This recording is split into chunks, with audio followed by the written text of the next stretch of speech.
Sir आता आणि शिर्डीमध्ये पदग्रहण होत आहे, नवनिर्वाचित नगराध्यक्ष ठरवले जात आहे, नगराध्यक्षांचा पदभार स्वीकार काय नेमकं काय सांगायचं? हे अतिशय समाधान आहे की शिर्डीमध्ये महायुतीचे नगराध्यक्ष जयश्रीताई थोरात यांनी आपला आज पदभार स्वीकारला आहे. आणि त्याचबरोबर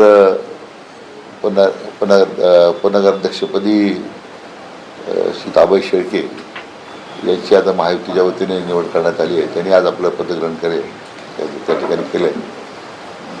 आणि 2 स्वीकृत सदस्य आपण घेतलेले आहेत. एक धनराजी पोते आणि एक आपलं बाबू म्हणून आहेत, अब्राम म्हणून मुस्लिम समाजाचे कार्यकर्ते. शिर्डीच्या जनतेनं एक ऐतिहासिक कौल या निवडणुकीत दिला आणि 100% यश या निवडणुकीत महायुतीला दिलेलं आहे.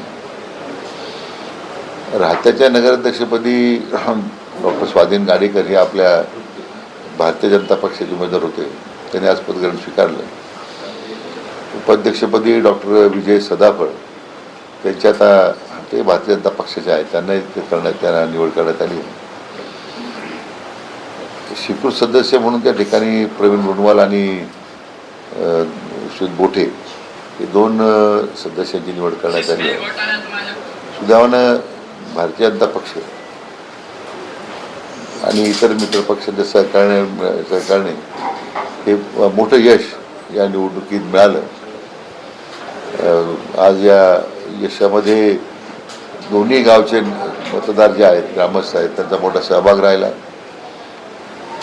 राज्याचे लोकप्रिय मुख्यमंत्री माननीय देवेंद्र फडणवीस यांच्या नेतृत्वाखाली हे जे मिळालं यश आहे हे आपल्या देशाचे लाडके प्रधानमंत्री आदरणीय नरेंद्र मोदीजी आणि आपले कणखर गृहमंत्री माननीय अमित शहा यांना हे यश मी त्यांच्याकरता त्यांचं यश असं मी मानतो.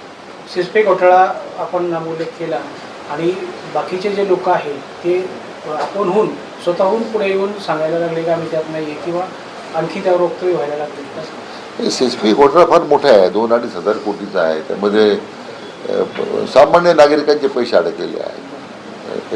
रिटायर्ड शिक्षक आहेत, रिटायर्ड सरकारी नोकर आहेत, सामान्य नागरिक आहेत. परंतु मूळ आरोपीपर्यंत आपण पोहोचू शकत नाही. एक आरोपी पकडला पण मुख्य आरोपी फरार आहे. 2 आरोपी त्यांनी दुबईमध्ये काही इस्टेटी घेतलेल्या आहेत अशी माहिती आहे. बाबू CBIची चौकशी करण्यासंदर्भात जी माननीय मुख्यमंत्र्यांकडे मागणी केली आणि ती आता त्यांनी सुद्धा ती आता तत्वता मान्य केलेली आहे. आता काही जे महाभाग आहे ते त्यांना त्या स्वतःच भीती वाटायला लागलेली आहे, स्वतःच खुलासे करायला लागले. आमचा काही संबंध नाही. आता आम्ही तुम्हाला त्या संदर्भात आम्ही तुमच्या नावे आम्ही कुठं घेतलेलं नाही आहे.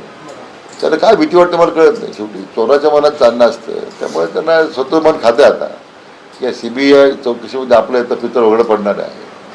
त्याला भीती वाटायला लागली. शिर्डी नगरपालिकेची काय नाही, आमच्या तर पुष्कळ चांगली तयारी आम्ही करतोय. वेगवेगळ्या रस्त्यांची किंवा शिर्डीच्या एंट्री पॉईंट्स असतील. पण माझा प्रयत्न आहे की एक आध्यात्मिक शहर म्हणून त्याचं रूप बदललं पाहिजे, रूप म्हणून झालं पाहिजे. आध्यात्मिक शहर म्हणून त्याला मान्यता असली पाहिजे. अशा पद्धतीने या कुंभमेळ्याच्या पार्श्वभूमीवर माझा प्रयत्न आहे. शिर्डीतील गुन्हेगारी आटोक्यात आणण्यासाठी प्रयत्न केले जात होते, मात्र गेल्याच आठवड्यात एक खून झाला आहे. निर्दयपणे त्याची हत्या करण्यात आली आहे.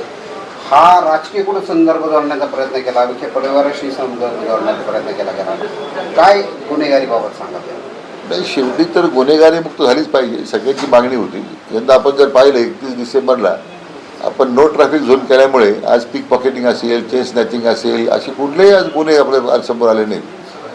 आणि हे जे काही आपण जो प्रकार सांगता कुठला घडलेला आहे तो तसा काही ठीक आहे ना, त्याच्यामध्ये जी काही चौकशी पोलीस करतील, परंतु शिर्डी शहर एक गुन्हेगारी मुक्तच झालं पाहिजे हा आता आपला प्रयत्न. आणि आपल्याला बहुतांशी त्यामध्ये यश सुद्धा आलेलं आहे. आता कोणत्याही धार्मिक क्षेत्रामध्ये आता इथं कोणी आलं पाहिजे याच्यावर बंदी करू शकत नाही आपण. शिवसेनेच्या स्टेजवर राज ठाकरे पोच देताना दिसत आहे.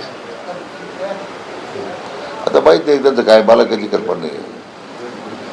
काल देवेंद्र फडणवीस साहेबांनी जो लावरे व्हिडिओ लावला त्यामध्ये आरोप प्रत्यारोप दोघांच भावांचे झालं एकमेकांना ते सगळ्यांनी त्याच्या एकामेकी उत्तर सगळ्यांनी दिलेले आहे. त्यांनी बोलण्याची काय गरज आहे?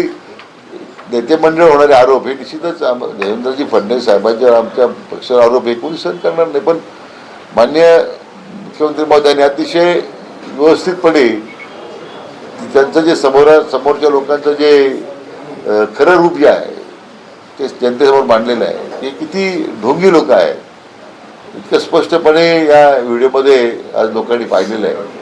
मला वाटतं त्याचे उत्तर त्यांनी मिळालेले आहे. पुन्हा एकदा तुम्ही अनुभवी चेहरा म्हणून अभय शेळकेंना उपनगराध्यक्षपदी संधी दिली आहे. काय विश्वास आणि कशा पद्धतीने आता शिर्डीची गुन्हेगारी कमी करण्यावर सूचना करणार? दोन गोष्टी आहेत. एक तर कुंभमेळ्याच्या पार्श्वभूमीवर आपल्याला मोठं काम करावं लागणार आहे.